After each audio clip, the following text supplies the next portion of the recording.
We're now live. Let's start the clock. Good morning, John. Good morning, Stephen. Excellent. Okay, and good morning. Just a minute. Let's go over here and click a button. Morning, Peter.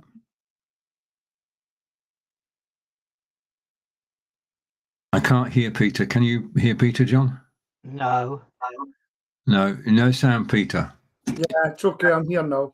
All right. Okay. Right. We say hello to our listeners on Racing Radio who are listening to this. And if you are, it's 11 a.m. on Saturday. Thank you for listening.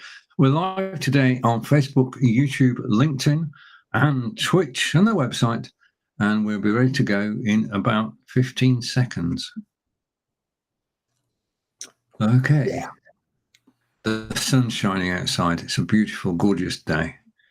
And next week, apparently next week, the temperature is going to be in the 20s. How's that? It's cricket. It's it's cricket. How's that? Indeed. Yeah, big test series coming up this summer with the Australians coming over. Looking forward to that. Well, one of us is looking forward to that. Right, good morning, John, officially. Morning. What's this silly game you keep talking about? It's a national sport. No, football. Sport. Scotland have got a cricket team. That's what I believe. Yeah, they have. Right, okay. So, the weather. What's it like where you are? Gorgeous. May it stay like that all day. Yeah, I agree. Peter, how is Aberdeen? It's a bit dull. It's still coldish. I've got long johns on today. You're just never sure in this weather, you know. And so it's a bit dull. Overcast today. Yeah. Oh, what did you do there? It's a different background. That blue's good. I mean, they won't be able to see this on the radio, but I'm just actually changing the background to try and get. Okay. I like that one. Right. Okay. For those listening to us, our background is now blue. If you're watching live on YouTube or LinkedIn or Facebook, hello. This is Blabbing for Britain. Welcome to the show.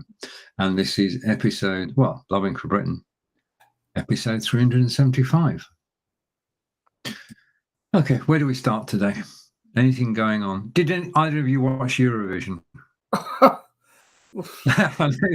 knew the answer before I asked that one. Waste of time. It's just a joke. Cancel it now. It's become too political. No. I mean, basically, the main thing about watching Eurovision is a group of people getting together, arranged by Mr. Higgs and Mrs. Higgs, and having a snark fest for the whole of the contest, and that's more entertaining than the contest. But Germany are upset because they came last again. We're not upset because we came next to last. Yeah. Which is part of the course. I think our coming second last year was an aberration. It wasn't, it was down to the artist and the song last year. This year, still we'll be back next year. But I think there's the two triumphs. I think Liverpool, who actually hosted the competition, and as we'd say up north, did a cracking job of it. And the second, if you saw the broadcast on the BBC on Saturday, was just the setting, the actual special effects and the lighting and how it was arranged, and it was just the best of British technology on show. And everything was painstakingly put together. And even the songs weren't good. The entertainment from the backgrounds was. Here's the thing about Eurovision, if you don't mind me saying. ABBA. Even I am singing ABBA on Friday. Right. Because what happens, we've got the Rockin' Jocks. We've got a gig Friday. And I jumped off the stage with a song that I couldn't really do well. So I says, right, I'll go meet the crowd. And I went out, and you always get it. You go up, and I said, how are you getting on? Blah, blah, blah, blah, having a nice time and putting out cards and things. And then somebody says to me, can you do ABBA? It's not fun, man. So what I've said to all, right, let's look up 2 songs from ABBA, Mamma Mia and Take a Chance we're going to do. And even if they don't ask, I'm going to say to the crowd, now listen, someone come up and ask me for ABBA. Are you joking? We're dressed all in Scotsman's trousers. It cost me 300 quid by the. Do you think we'll be doing ABBA? And then he's going to say, yes, we are. And then hit him music. Right. So, Mamma Mia. Good. It's actually quite good. I quite enjoyed it. Because traditionally, because we've got the new system, traditionally men can't sing ABBA, you know. So we found songs that can fit in. So that's the stage. Now, while I'm here, I'll tell you other news. I was on my bike in the first time in 6 months. And, we done about 7 miles, but it started to rain. And wow, after 6 months, my hips, they were sore, or my glutes, or whatever you call them. Yeah. And I've got big news. Yeah. Big news. I've just ordered fibre broadband up to 900 megabytes per second. Well done, Peter. Well done. Yes. Awesome. No Doesn't problem. interfere with your phone line or anything. A new box goes in, and it says, one vital thing, does it work with Deco? And they looked it up, and it says, yes, it'll work with your Deco. Excellent. It's good to have that confirmed. Yeah, they've confirmed that. And he says, you'll be near the 800 mark in our area. Absolutely brilliant. Yeah. Now that brings us to our first story of the day, I suppose. I'm just going over to the website, and it's been announced today that, if I can find it, BT are to cut 55,000 jobs. Yeah. The BT workforce is 130,000, so they're 40% of the workforce is going to go. What's the reason they're going? Right, two major reasons. One is, as you just alluded to, is the introduction of fibre broadband for everybody. Yeah. Basically, that doesn't take as much maintenance as the old copper system. The old copper system will eventually disappear, so they don't need the engineers. And the second, we've touched on quite a few times, is artificial intelligence. They think that they can use artificial intelligence to respond to customer phone calls. Mm-hmm. Yeah. Yeah. And this is an indication of where things are going to go, because if you can get your own customer, I mean, basically, if let's call it a robot, answered the phone and took people through a list of things. I mean, we know the old press 1, press 2, press 3, press 4. This is far in advance of that. Because you've got basically understanding what the customer is saying and then interpreting that and then giving the answer. Yeah. Well, for the young listeners of Royston, if you don't know this, people used to go about the cities going, hear ye, hear ye, hear ye. All is well. All is well. You don't see them now, but they're still out there. But they've got a tongue crier in some city. I know that. And that's what they used to go about. And then you had the window knockers. They would knock your window in the morning, knock you up. They don't exist because you've got alarm clocks now. And we're in an ever-evoluting world. Yeah? And we are all of an age that we've seen things, but guess what? We're still on top of it. We're watching everything. Don't you think we don't know about it? Do it, Stephen. John.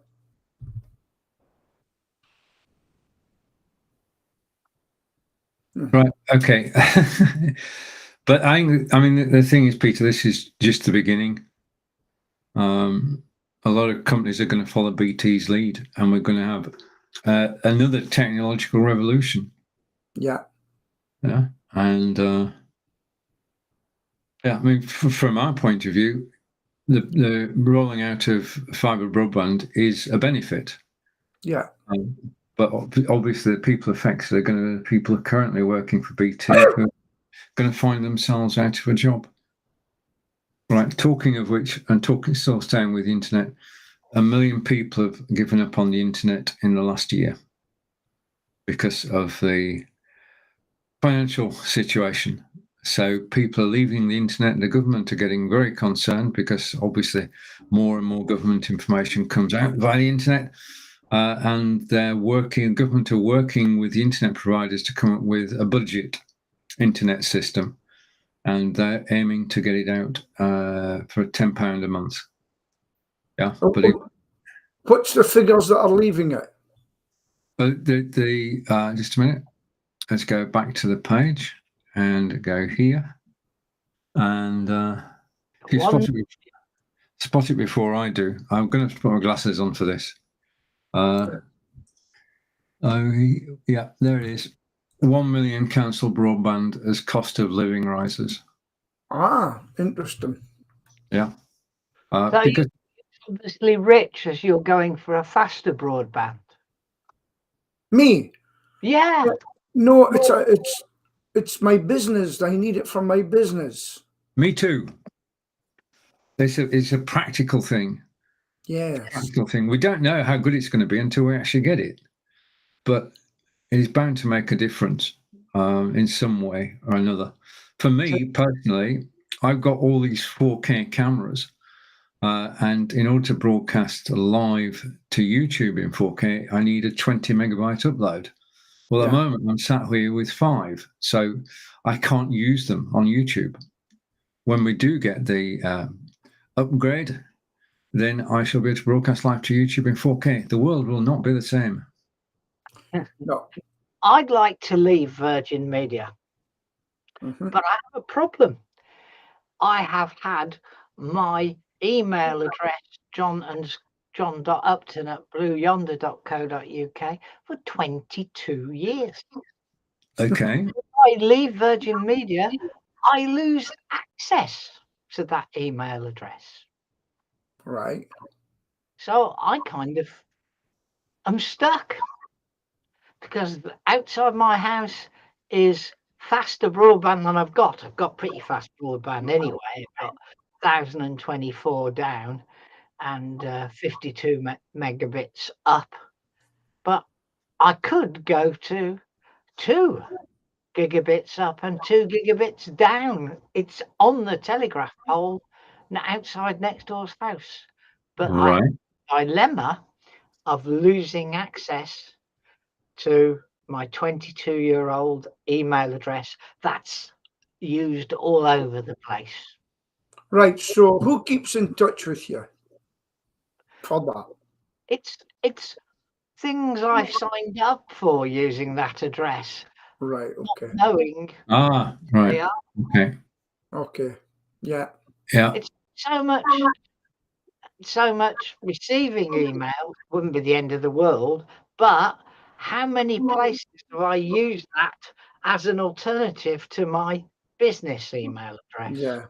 And it's probably hundreds. Well, you have to bite the bullet, just like Stephen and I had to be a certain company called Facebook, and we had to move on. It has.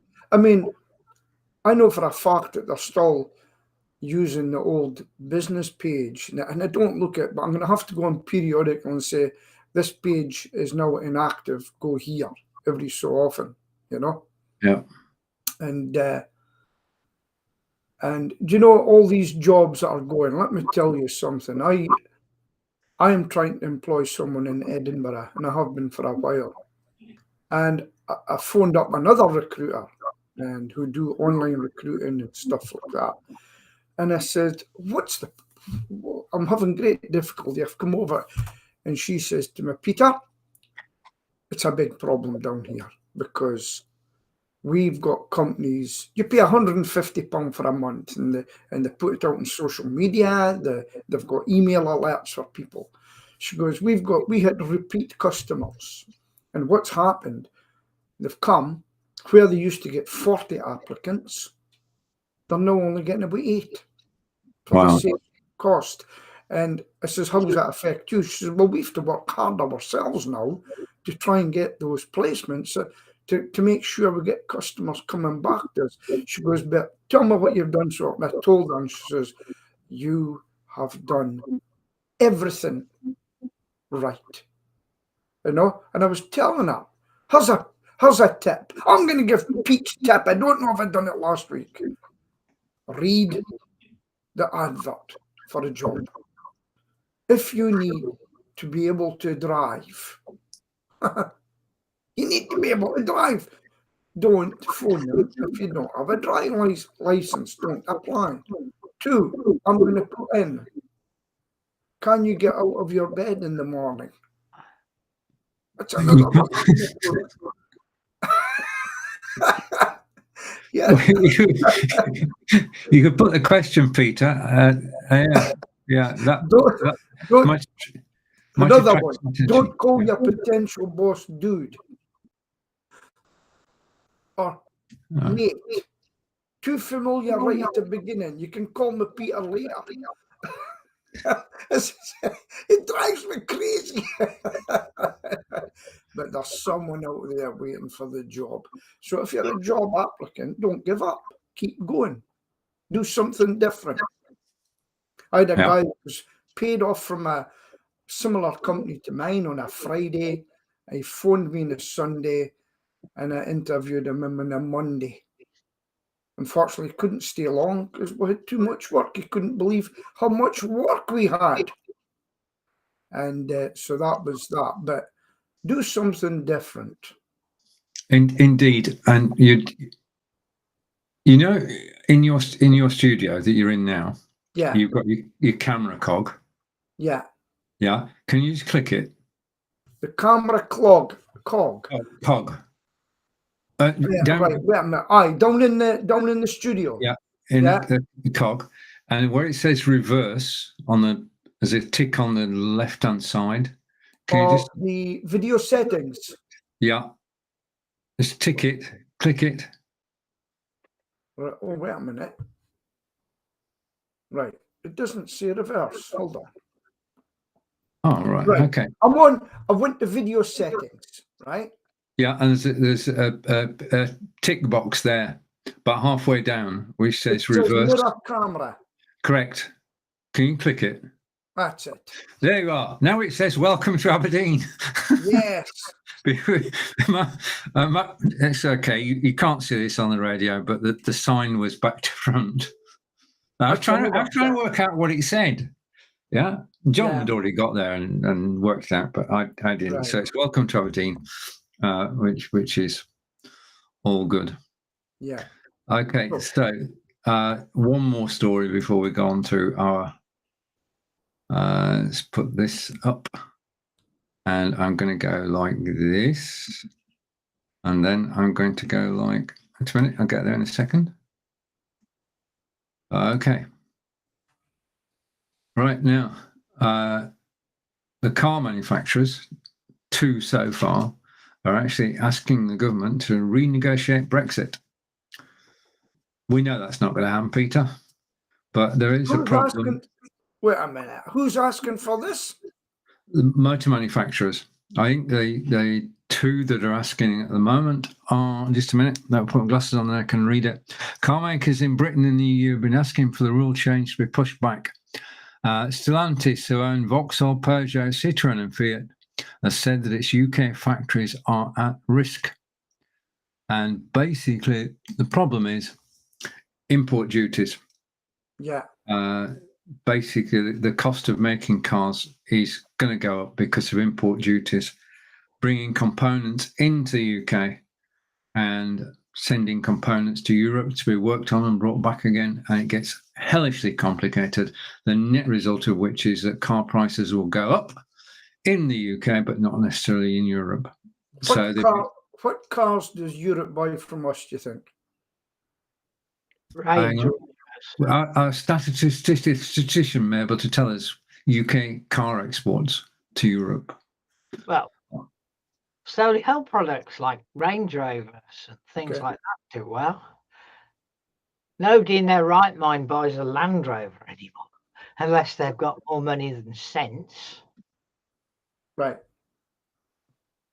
No, you know I voted for Brexit. Land Rover's £120,000 for a properly spec'd one. Ridiculous. I That think to drive on a farm. I think there's got to be common sense with this now, you know? It's tit for tat at the moment. Do you know what I would do, going more political with Rwanda? I think they need to go over there and say to them like this with a finger. Say, I've only got 10 minutes today, right? I've got a flight waiting for me. I would just say, if you put a stop to us, to Rwanda, we're coming out of the AHCR. Goodbye, I've got a flight to catch and walk out. That's what I would do. Yeah. Later this week, some figures are going to be published. And those figures are going to show that in 2019, immigration to the UK was 250,000. The government then said that they were going to reduce all forms of immigration into the UK. And somebody this week said we can all train to be lorry drivers and gardeners and what else, you don't need the Europeans. So 250,000 it was in 2019. This week they're going to announce that immigration into UK is 700,000. It has nearly trebled since the Conservatives said it was going to go down.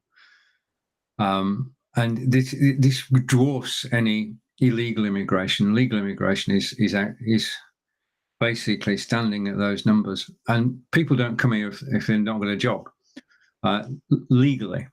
So they come to work here. They're helping our economy. They're paying the taxes. And the government is still trying to say that immigration will be cut. But it's not going to happen. What I want to know is, why have they come over here and have they no jobs in their own countries then? Well, we go over there as well, Peter. This is just, Correct. yeah. But what's the difference? Is it net? Is it eexy peexy? Is it? Do you know? No, it's If just $1 million leave here, we get $1 million back. It's just the government trying to play King Canute and losing, because you just can't reduce immigration, because it's an economic fact that people are going to come to this country and work. And you can say, right, we're going to reduce immigration to 19,000. I think that was close at one point. And that was when it was 250,000 people coming in. Now it's 700,000. I mean, we're all benefiting from it. It's just the government putting a bogus target on it to please the people who think that immigration should fall. It's not. Listen, I'm all for. If I wanted to go in Berlin, I would have went to Berlin and lived and worked and everything I could. Right. The problem, it's not. It's the illegal immigration. It's the problem. I was finding it's costing us an absolute fortune, deeper than you think, because they're hiding it. They're hiding the costs. Now, I've been looking what's happening in Dublin, and you probably don't know about it because I watch live videos and everything, right? And people have barricaded hotels and everything with immigrants in it, because they're coming out and they're near schools and they're going out and trying to chat up the girls and everything. And they're not letting it. So the people you keep an eye on Dublin just now, because I read, you think they've even turned on Sinn Féin, you know? Did you know that? They've even turned on Sinn Féin councillors. That says, you wanted us to have this country, whole of it, and now you're taking all these people in, and we're paying for it. And it's a powder keg. And they've already went into an area and burned it down. That's what's happening. If you didn't know the news, folks, because you won't see it in mainstream media. Have a look at Telegram. Suggest you go and get Telegram and start looking at see what's happening there, because it's uncensored. Mm-hmm. Okay. Right. Still looking at the newspaper. Let's just. So we've done. I'll pour a coffee meantime, folks. Right, Peter's away to get a coffee, which means that I can do this. I'm going to come full screen and say hello. Right, now, happening this Saturday, I'm just going to put it full screen, is this. Saturday the 20th is National Streaming Day, and there is a webinar at 10 a.m. Eastern, 3 p.m. in the UK, hosted by Erica Bates, and including me. And surprise to me is it includes Efrahin as well. So I'm looking forward to being live on Saturday on YouTube, on the One Stream channel, with my good friends Erica Bates, Efrahin Lopez, Ellie I've not met, and Harry Johnson. So it promises to be an interesting, highly interactive, because nobody can stop any of us talking, hour to celebrate National Streaming Day. We'll be talking about our live streaming journeys. Mine began with John 8 years ago, or over 8 years ago now, and we'll be going from where we were 8 years ago to where we are now, and that is all on Saturday at 10 a.m. Eastern. Okay, you got your coffee, Peter? Can you hear it? No, you've got crisp on. Yes. Tell him about Crisp. It's nearly finished. You tell him about Crisp. Give him your link to make money. Basically, if you're broadcasting live, the problem you have is a simple one, that life is going on around you. People are moving about, things are falling down, people are building things, and all that noise should not appear on a live broadcast. The only thing that should appear on a live broadcast is your own voice, which is why Peter and I think sometimes John, who's gardening at the moment, basically use crisp.ai to actually make sure that it's only our voice that gets heard. I only switch it off when I'm playing music. Yeah, and Peter's saying fine. John's disappeared again. That's okay. I'm still here. All right. And I am using Crisp. That's good. Right, okay, there you are. Yeah. Now, what I was going to tell you something. Okay. To speak about. While you do that, I can question earlier about UK exports of cars to. In 2021, 55% of the cars sold by UK manufacturers went to member states of the EU. 55% of the manufacture goes to the EU. So this tariff thing is a big deal, because if 55% of our cars are sold in the EU. I was reading or hearing this morning about all this. You know, they're willing to do, the EU are willing to do a lot of things. But you know what the catch is? No. Free movement of people. That's the catch. That's what's holding everything back, because Britain says no to free movement. I don't know if other countries are putting restrictions on. Well, Europe's got the Schengen area, hasn't it? Which means even Russia can actually go all the way around Europe without any passport checks. Right. We've got a physical border, and we're independent, and we're not part of the EU, although we are part of Europe. Talking of which, Twinning Weekend is only weeks away, and our guests from Mayenne in France and Vibrant in Germany will be coming to join us, and it's the first time in 4 years we've been able to do this. So really looking forward to the weekend. It's going to be a very special meetup. Okay, the thing though is you've got to realise that most of the folk who are coming are in the 60s and 70s. Now, nothing against that, But for the future of nothing at all, Peter. For the future of twinning, we do need to get some younger ones on board. But I mean, the thing is, if you look at any organised any organisation that's been around for years, its membership is aging, yeah, and getting new people on board because it's a different world now. Yeah. Different world. All these changes brought about by television and the internet and what have you. Mm-hmm. Yeah. But good. Now, listen, I'm going to SNP. I'm going to keep you up. Remember, I'll keep you up to date what's happening. Okay. Now, Nicola Sturgeon appointed a lady who became like a top prosecutor, physical or something like that. Okay.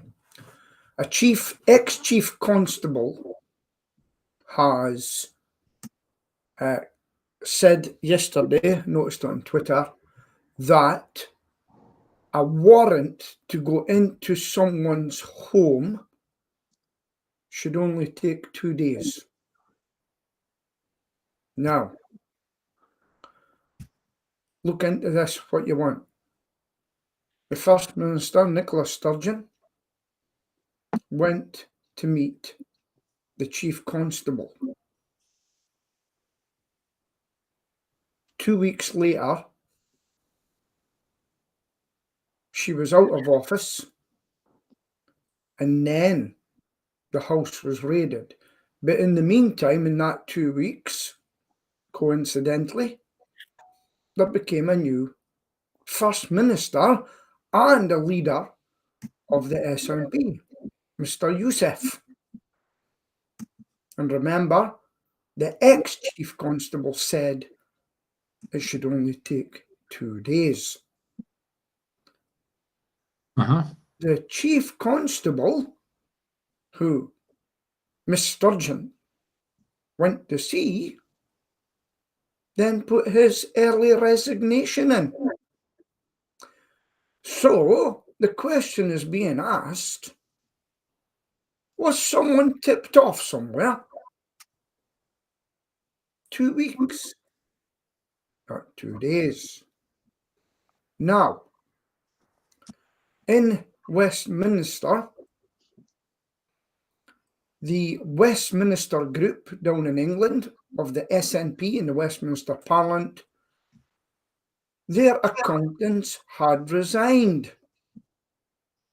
They have now got accountants to hurriedly make up the books. Why? Because they are in danger of losing £1.2 million from the government if they don't have their books up to date. This is the Westminster group, not Scotland. Yeah. Okay, so that's that. Now, nobody has said yet where the £600,000 ring-fenced for Indie Ref 2 has come.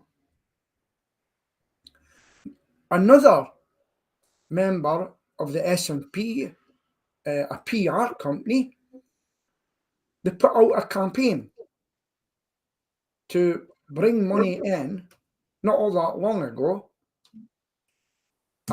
for Independence Ref 2. We need your money to help us. Seemingly, they brought in over £100,000.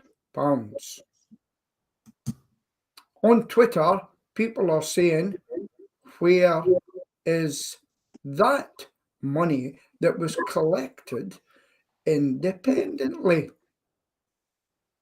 We wish to know where that money is.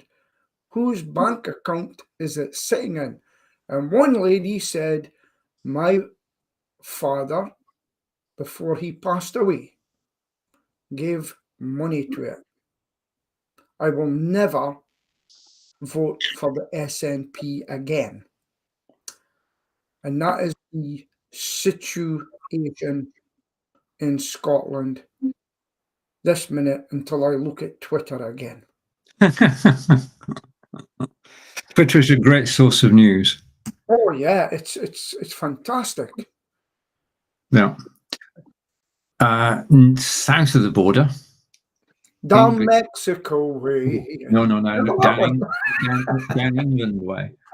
Our Prime Minister is on his way to Japan for a G7 meeting. And on his way over there, he said that things were going swimmingly well. Our economy was recovering, and he evidenced 2 items as being proof of that, proof positive that people were doing well. And he's got his head in the clouds, really, John. Yeah, well, I received a pension statement yesterday and my pot has gone down. All I can say, they're not doing that bloody good a job. No, the thing is that they don't seem, I think we'll all agree on this, politicians don't live in the real world. No. Yeah. They don't.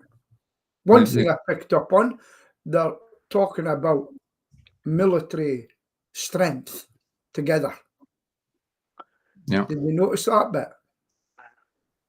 I saw on Facebook yesterday a bit of humour that was there, and it was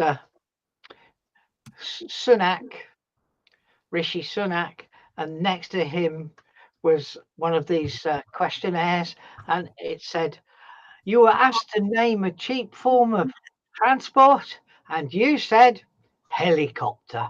And I thought it was quite amusing anyway. Well, it's so good. I did put it on my profile for a little while, but nobody laughed, so I took it off again. One thing I was watching, I watch these things, I watch TikTok, and on there was a chap over in the USA called Charlie Kirk. Very, very conservative man, young guy, very intelligent. And somebody stood up and talked about the environment and everything. He says, answer me this question. Where are you going to put all the batteries from the cars when they're finished with them? Mm-hmm. And the guy wouldn't answer it. And he says, I'll ask you once more. You've never answered the question. Where are you going to put all the used batteries from it? Are you going to put them in the ground because they'll leak and they'll affect animals, etc., etc.? And he couldn't come up with an answer. You know where they're going to put them? Do you know? Well, they've got to go somewhere, Pete, don't they? Yeah, and also, what about the slave labour in the cobalt mines, which they need? And they won't show you while they're there. Oh, everything's good. And then when they're away, they'll take the kids out again because it's kids in that mines. It's been proven. So, careful what you wish for. Yeah. Right. True. So Very true. I've got hey, what do you think about Prince Harry at the moment? I've got to, my thoughts are a pinch of salt, Peter. I mean, I can empathise with the situation that they've got the paparazzi on their tails all the time, but they did go to New York, and New York is sort of press town, really. They're safer when they're actually out where they live, but paparazzi are the same the world over, and it would appear that the Americans are worse than the British ones, Peter. Yeah, because here's the thing, there's 2 conflicted, well, I knew this one, Piers Morgan, who you know he doesn't like, what do you call her, Meghan, and because they got the taxi driver, he says, tell us what happened. Was there a high-speed chase? Basically says, you can't do a high-speed chase in here. What about the cars that were going onto the pavement? Surely they've been arrested for that. Yeah. No, it was a load of baloney, seemingly. Yeah. And there was police cars behind them. NYPD put out a statement that basically says it was, brown stuff. Yeah, and it's crazy. And then he says, I'm not a member of the royal family, but I want your protection. I'll pay you for it. And the police have turned around and said, we're not private security guards. Yeah. Yeah, he's becoming a private citizen, hasn't he? So he's only got the same rights as we have. Correct. I mean, if we asked for police protection, I'll say, hey, I'm going to tell you and everything, mate. You better guard me. I'm not paying you. Yeah. It's a shame because I used to admire Prince Harry. I did. for what they went through, and it's a difficult thing, you know. Yeah. I do like the guy, and it's just a shame it's happened. But I've predicted 5 years they'll be divorced. And you know how I'm good at predictions, Stephen. I do, yes. You are good at predictions. Anything, it could well happen. Could well happen. Because GB News, if you've heard of them, are still going. Yeah. I mean, Well, after 6 months. Yeah. Wink. And you know who's doing well as well? Talk Radio, Talk TV. They're doing well. Yeah. Well, the Times Radio is doing well too. Oh, Very which good. brings me to a little little gem from yesterday. Radio 4's Today program, flagship program of the BBC, listened to millions around the world, have lost 800,000 listeners in the last year. 800,000 people have switched them off, and they've gone over to listening to podcasts and rival stations. Yeah, so it's basically things are changing, as we said earlier, and people, because we've got so much choice now. We listen to podcasts, we can listen to different radio stations. I mean, you could if you wanted, on Saturday, listen to Royston Radio at 11 o'clock, and you find the three of us there. Ooh. Yeah, so plenty more choices now than there have ever been for radio. Well, what I do, I'm gonna get up in the morning, and I put on my pad on, and I put on the TV. And I listen with my left ear, see if in it, and then I look at TikTok. And what I do now is I flick through, and if something interests me, I stay a bit longer. And if it really interests me, I'll then go right and look into it further. And that's what I do now. So TikTok is really doing well, and some of these kids are making absolute millions of dollars, especially by going around. One guy's restaurant was overcrowded. He'd started in a month, and he says this TikToker who reviews, come and review my food, could you help me? And he came and he says, I'll be honest with you. He says, I'll be brutally honest. He says, right, pizza, 8 out of 10. 8 out of 10. Yeah, 8 out of 10. He says, I'll have some lemon chicken things, right? And he said, wow, this is brilliant. He said, I'm going to give this a 10. And people in America have come all over to go into his shop because of that TikTok guy. And he said to take on extra staff. He's working 16 hours. And that's what TikTok can do for you. Indeed. Yeah. Yeah. And then, on you go, Stephen. No, our good friend Nick Wood has started doing YouTube shorts. And he's getting tens of thousands of views on his videos, which is phenomenal. To go from we put up a reel, right? Yeah. Us singing. We got 1.7 million views. Brilliant. So reels on TikTok are, because I noticed that this morning, because he got a certificate from YouTube, didn't he? Yeah. Well, he began shillings from them. No, not at the moment. Basically, Nick's got 658 subscribers, and you need 1,000 to benefit from adverts. And in addition to that, you've got to have 4,000 hours a year watch time. Now, if you're putting up a video which is a minute long, you need a zillion people to watch it. In order to, you've got to get monetized on YouTube is not simple and straightforward. It does take a lot of work. And I mean, some of these young kids, they're very intelligent, but the one I'll never, and I'll tell a story quick. If I've told it, stop me. I went up to this guy with a beard living on the street, right? Older guy. Guy went up, hey, dude, how can I help you? He says, oh, right. He says, what do you want? He said, I wouldn't mind some food. And they give him money, and they says, let's watch what he's going to do with the money, right? This is what they do. And they seen him walking over to a store, and he come out with loads of bags full of food and everything. Guess what he done? I'll tell you what he done. He went and he handed out to other people living on the streets. So they come back and they said, what you give that? He says, yeah, these people, I know them. He says, so they need food and everything too. And they said, what's your story? And he said, well, he says, I was a teacher. And over in America, they pay for their medicine and medicals and things like that. And his mother had become very ill. He sold his house. And he says, I didn't tell her. He says, I just paid her medical bills with the money and gave it, and I looked after her and went in and looked after it, whatever, until his money run dry and he had nothing left. And his mum passed away. And he says, and that's why I'm on the street. He says, Yeah. Because I looked after my mum. Yeah. Well, the next thing they come back and they says, come with us. And they took him. They says, come into this room.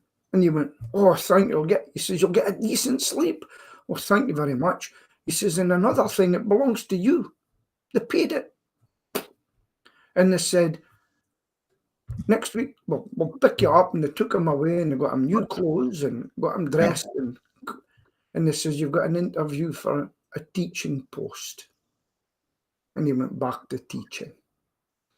All because of the power of social media. And that's a great story. I love that story. It is a great story. It is a great story. The power of social media for good, not for evil. Yeah. If anybody's listening, I'm a bit short of cash and you could maybe help me. Set up a GoFundMe page, Peter. Right, okay, totally taking... you mentioned earlier you're back on cycling, which is brilliant. 7 months ago, Angelica and I started doing the park run. 250,000 people around the world, 9 o'clock Saturday morning, get together to actually run 5K, 3.1 miles, and just basically to beat your own personal best and to improve your running, walking or jogging, depending on what you do. And last week, saw a milestone last weekend. Angelica and I did our 25th park run. So that's in 7 months, we've actually gone running 25 weeks.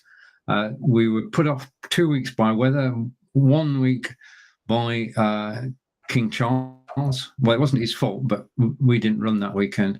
And the net result is this, that on our 25th park run at Melksham, shout out to Melksham and the volunteers. And you can't see this on radio, but on 13th of May, Angelica did the course in 44 minutes 26, and I did the course in 49 minutes 29. And you can see the golden trophies which say that those were our personal bests. So to actually run a personal best on your 25th run is rather special. So I just wanted to get it on screen for a moment or two. And if you think about just getting some exercise, then there is a park run near you. 142,000 British people take part in park runs every Saturday morning. It's free to join. It's free. It's a free event. It doesn't cost you anything. Just turn up with your trainers and just walk, run or jog around the 5K track, and you will feel better for it. There is no rules. You set your own rules. You set your own pace. So I just want to get that on for Angelica, because 44 minutes 26. When you think that our average walking pace is 3 miles an hour, then to walk 3.1 miles will be 62 minutes. So when you clock 44 minutes 26, you're actually going pretty darn fast. Now, can I just ask, were you both running? We do a combination. Okay. We start off running, and then we get out of breath and we start walking, and then we start jogging, and then we start running. But I want to give a shout out to Bob. Now, Bob's in his 80s, and Bob has been running for years. And I was behind Bob, because Bob finishes in under 45 minutes most times. And he heard me, and he heard the rhythm of my running, and he said, "Come and join me." And for the next, because we're halfway around, for the next half of the course, he gave me hints, tips, and tricks about how to run effectively without knackering yourself. So I'm going to put those tips and tricks into practice this Saturday, and hopefully beat that 49.29. You So should thank post you, Bob. them. Can I just say, folks, I'll tell them I'm still in the park run. I've got one of the things, wristbands, right? And 5 years ago, 6 months after I had my triple heart bypassed, I went and done the park run, and ours is slightly uphill, and I come in at 45 minutes. I was so embarrassed, but I run all the way, you know. Good. And then I beat it the next time, but not by a lot. And then my feet packed up in me, and that was it for 5 years. And that's why I went heavier into cycling. So yeah, well done. It's good because you started walking to begin with. You've done really well. I mean, the first time I did it was 59 minutes. Come a long way since then. And we went out we go for a training run now on Wednesday night, and it's 1.7 miles, and Angelica did a mile in 10 minutes 50, which is pretty close to 6 miles an hour. So it's going. It's changed us. It really has, because you sort of focus on the Saturday event, and that leads the Saturday. That's how you start your Saturday, with a bowl full of porridge, out to the course, and then go around. And it is a community event as well. Yeah, it's good. It's good fun. Sheila started running again, and she takes a small dog with her, ties her to her now, and because Sheila's 69 at the end of the month. Right. Yeah. And what a fit. She's not listening. She's a bit of a lady. What a fit bird she is. And because her agility's been scuppered recently, the dog's been injured. So she's taken up run again. And I just got to give a shout out to Sheila for doing that. It's put me to shame. But I'm ill health. I can't help it. I may be getting arthritis in my feet, actually. So, bit of a problem. Park run, good fun. You see all shapes and sizes, all ages. Yeah.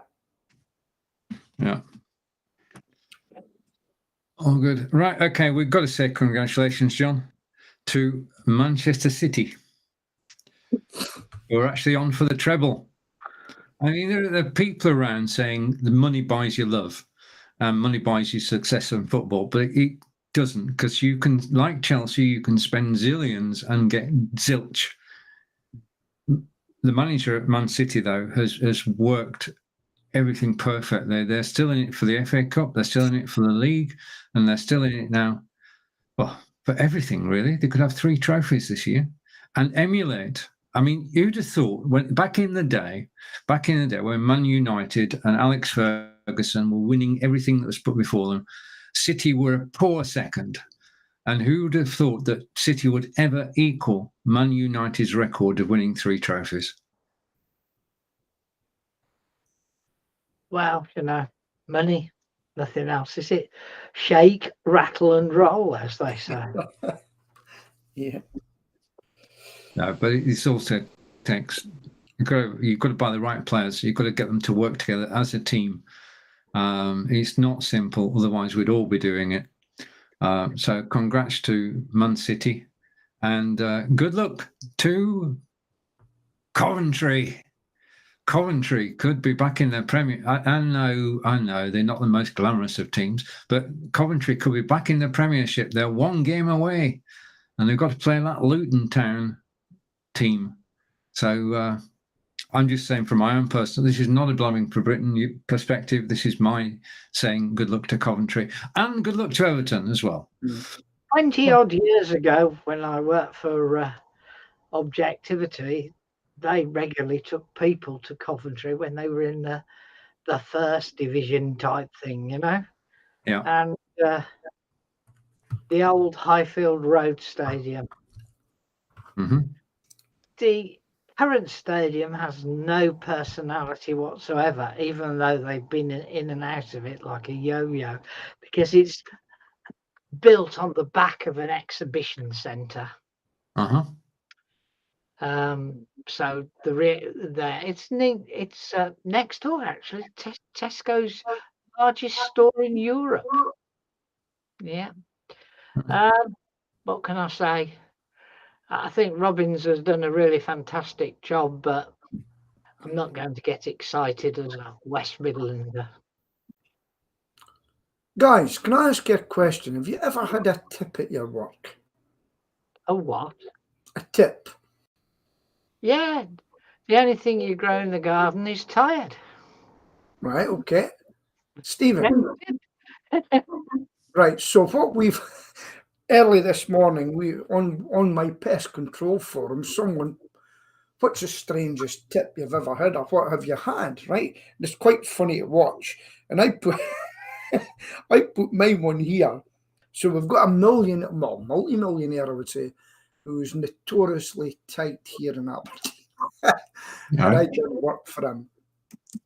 And he said, "Much is it?" He says, "Here, have this instead."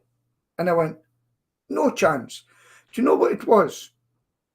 One of those, those kiddie grab machines you go in. It was a watch, not a cheap watch. I says, "I'm not wanting that." I nearly said his name. I'm going to say that. He said, "I'll give you this as well." It was a box of chocolates that were out of date. He's notoriously mean. And he goes and he looks up he used to look up CFAX as it was in and look for cheap holidays and go there. And he had a matchbox. And inside the matchbox was a dead cockroach. Oh. Well, he's still there. Yeah, I was still here. I was still. My screen went blank there. And he would go Okay. He would go to the till. He says, "Oh, I found this in my room." To get money off. What a tight to get. So, but that, as one guy said, that's why they're millionaires. Crazy. I was just looking at some of them. I was laughing through them. But there you go. Yeah. Oh, Corinda. Hello, Corinda. Where have you been hiding? Corinda, welcome. Hello, you caught us live. Hope all is well. Thank you for commenting. Yeah. So we've got a viewer. This is good. I don't know whether we've actually got any listeners on Royston Radio. If you do listen to this broadcast on Royston Radio, could you get in touch with the station manager, Mr. Fons Chamberlain, and let him know? Let us know. Let us know. Oh, they might just say, "Oh, no, not that. Let's get out of here." I'm in LBC. LBC. We don't know the what that stands for. Well, I think it's LBC, the radio station, which is listening. I've forgotten what the three were. That's like a Nick Ferrari and adult people on it. All right. Okay. Used to be the London broad, but I know it's national, you know. Reading Britain's conversations. Reading Britain's conversation. There you go. Yeah. Yeah. International broadcast. See?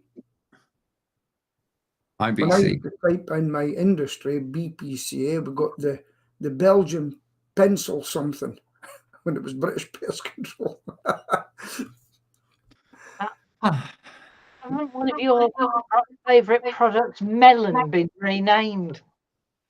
Melon was created by a team from Streamlabs, and Streamlabs have now taken it in-house, and it's now called Streamlabs Talk. Okay. Is that correct, John? I think so. I just noticed it in passing yesterday. Somebody had posted about it, changing its name. Yeah, you did. I don't know whether you do use it now or you did use it in the past. I used it occasionally. I've got a lifetime deal on it, so I got it for life. But the thing is that basically they've rebranded it all. They've got a new website. You've got to set up your social destinations again because it's a new website. The system works well, but what they've done, and this is hopefully this is not a trend. They've actually, because we bought the LTD, they've actually reduced what we can do. So we have less facilities. We can't broadcast to as many places. Yeah. And if you want it back, if you want to get back to where you were last week, then it's $49 a month. But because it's you, we'll let you have it for $19 a month. So no way, Jose. There's only so much you can pay for. Oh yeah. All right, and Corinda's explaining the International Broadcasting Conference happens every year, but because of COVID, it's now back, and Corinda is live there now, and is flown there because you've still got to wear a mask on an airplane, and it's in there. I went to Portugal and didn't have to wear one. Yeah, if she's flown to the States, it's possible, I suppose. John, it's over to you. So it's that time. In fact, it's gone that time. So it's goodbye from Aberdeen. So we're welcoming ourselves from Aberdeen. It's goodbye from Wiltshire, and it's goodbye from me in the West Midlands. Bye. Same time.